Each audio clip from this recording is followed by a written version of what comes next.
Good evening. It's 6 o'clock on Wednesday, April 26, 2017.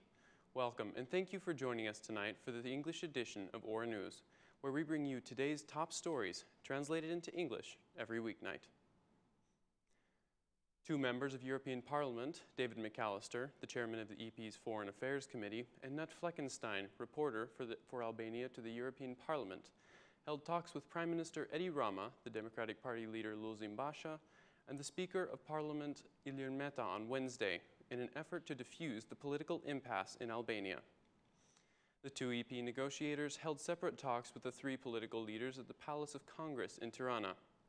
The MEPs listened to the arguments of the governing majority and opposition and made their proposals for the solution of the crisis. After the meeting, the delegation for the European Union to Albania issued a press statement saying, "The chairman of Foreign Affairs Committee, David McAllister, and the European Parliament reporter on Albania, Knut Fleckenstein, met both majority and opposition leaders and had a good discussion.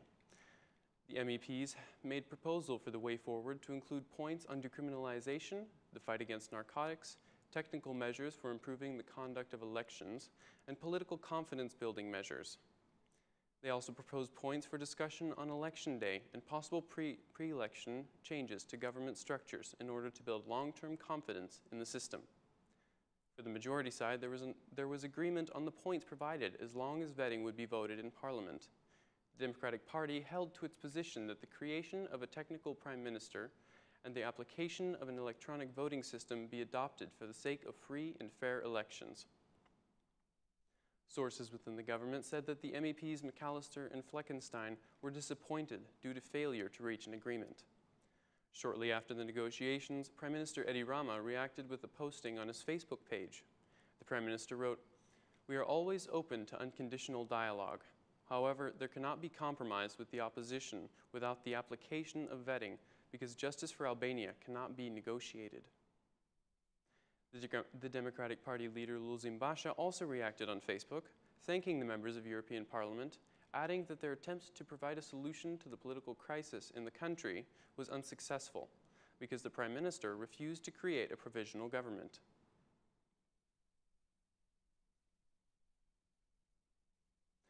The Vice President of European Popular Parties, David McAllister, commented today on the failed negotiations. In a Facebook posting, Mr. McAllister says the political situation is risking the upcoming elections. He says that progress was reached with some issues, but the parties are not finding compromise on the creation of a provisional government. At the end of his Facebook posting, he calls on all political parties to end the political statement, writing, "In Albania, a serious political crisis has been endangering the elections, which are scheduled to be held in June. In Tirana, I mediated yesterday between the government and the opposition. There was promising progress in some areas, but there is no compromise on the essential question of the election date and the possible formation of a provisional transitional government. Now it is time to overcome the political impasse." Yesterday, McAllister and reporter for Albania at the European Parliament, Knut Fleckenstein, held intensive meetings with Prime Minister Edi Rama, DP Chairman Lulzim Basha, and Chairman of the Socialist Movement for Integration, Ilir Meta. Brussels envoys came with concrete proposals which, according to the European Union's office in Albania, were refused by the Democratic Party, which insisted on the establishment of a provisional government. It seems as though the failure of negotiations has not discouraged the foreign ambassadors in Tirana, who have continued with their efforts to solve the political crisis. The U.S. Ambassador Donald Liu, EU Ambassador Romana Vlahutin, and the OSCE Ambassador Bernd Borchardt held meetings today with the Prime Minister and Assembly Speaker, discussing the new opportunities to solve the current crisis. Prime Minister Edi Rama started his day with a meeting with his government ally, Assembly Speaker Ilir Meta. The meeting of the allies, every Wednesday morning, is a routine, but it has another meaning since the negotiations failed and the country is in a deep constitutional crisis. After leaving the Assembly Speaker's office, Prime Minister Rama received the U.S. Ambassador, who has recently been engaged helping the parties find compromise, in his office. While the Prime Minister was meeting with the U.S. Ambassador, the EU Ambassador held a meeting with the ambassadors of the EU countries. Meanwhile, the DP chairman arrived at the ABBA Center, where he said he was to have lunch with his wife. After finishing the meeting with the ambassadors of the EU countries, the EU ambassador, the US ambassador, and the OSCE ambassador held a meeting with the Assembly Speaker for about 90 minutes. After the meeting, they did not make any comment to the media, and 3 of them went to the ABBA Center. The meetings were concluded, but efforts to find a solution still continue.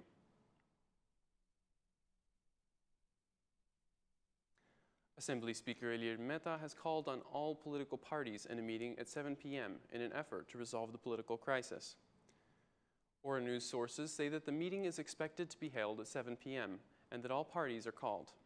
It has been learned that the OSCE recommendations will be the subject of the meeting, but the possibilities to find a solution to the crisis will also be discussed. The Socialist Party, Socialist Movement for Integration, the Democratic Party, the Party for Justice, Integrity and Unity, the Republican Party, and the Party for Unity of Human Rights are invited to attend the meeting. The Democratic Party's stance is not known yet, as the party, headed by Luzimbasha, has conditioned its participation in elections with the establishment of a provisional government.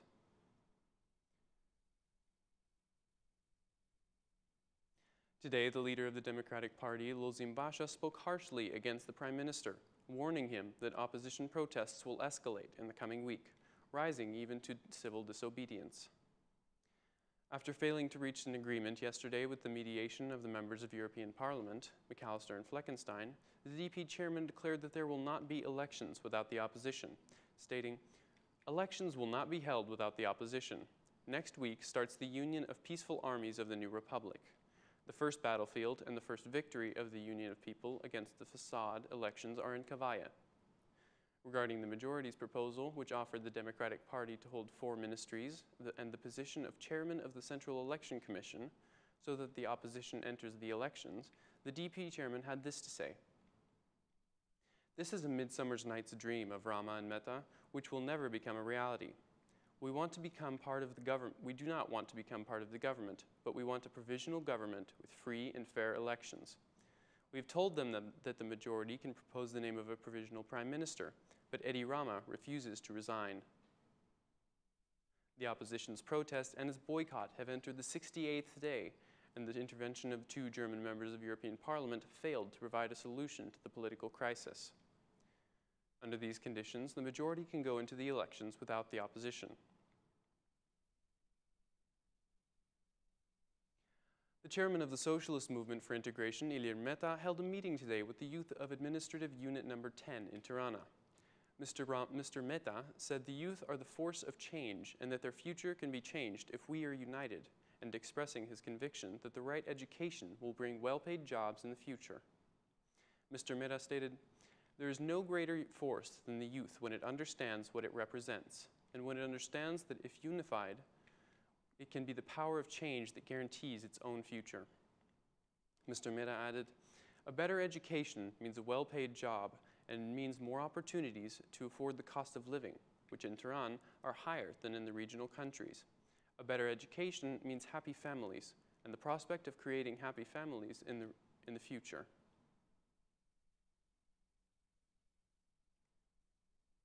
The organization Reporters Without Borders has presented its report on press freedom for 2017, ranking Albania and Kosovo in better positions compared to last year. According to the report, Albania and Kosovo have made slight improvements. Albania is listed in 76th place, an improvement of 6 positions compared to last year, when it was ranked in the 82nd place. Meanwhile, Kosovo is ranked 82nd, an improvement of 8 positions compared to last year, when it was 90th. According to the report, Albania can do better in this regard, as there are the laws, but there is an absence of their implementation. The report considers the authority of audiovisual media as a politicized authority. The report shows that the level of media freedom worldwide has been falling, and media is in a greater danger of suppression. The report states that the falling democracy and the increase of authoritarian leaders are the cause of an increased number of countries where press freedom is in danger like never before. Regarding the regional countries, Bosnia and Herzegovina is ranked in the 65th place, Serbia in 66th place, Croatia in 74th, Montenegro in 106th, and Macedonia has the worst position, ranking in at 111th place.